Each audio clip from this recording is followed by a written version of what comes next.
So good morning mga kaayos. Isang mapagpalang araw na naman po sa ating lahat mga kaayos.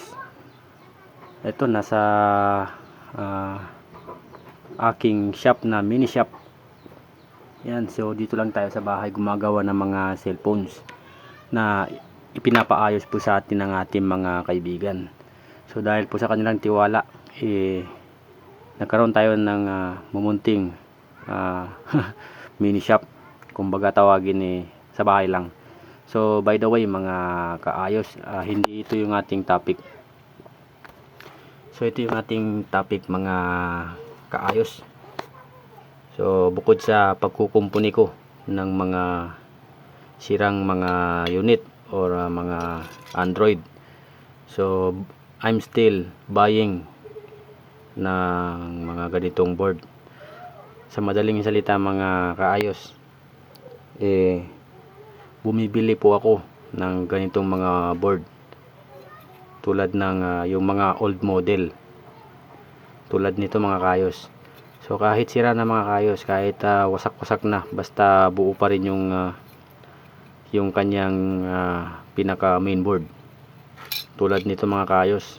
Yan, so bumibili ako ng ganito mga kaayos.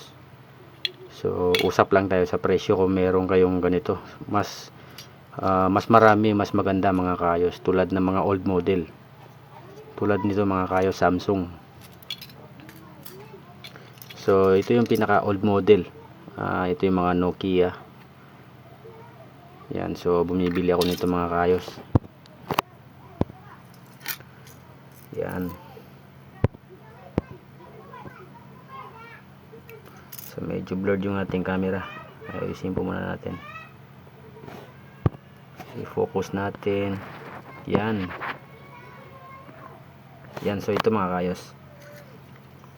Tulad ng mga ganitong scrapboard ang binibili ko mga kaayos. Old model mas maganda mga kaayos. Kahit keypad pa yan, Nokia. Tulad nito. Yan, so ganito mga board mga kaayos, bumibili ako. Kung meron man kayo dyan mga kaayos, mag-usap tayo, comment ka lang sa baba mga kaayos, pag-usapan natin yan. Mas maganda, mas marami. So yung mga iba kong mga unit na hindi ko na inaayos, o kaninang gabi pinagsisira ko na, board lamang po yung aking mga kinuha. So marami pa akong board banda dyan mga kaayos. So mamayang gabi ko po yung babanatan. Yan, so tulad ng sabi ko mga kaayos, legit buyer po.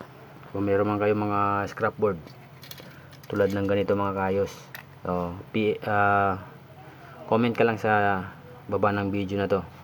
Pag-usapan natin mga kaayos. So hanggang dito na lang natin video mga kaayos. Babels.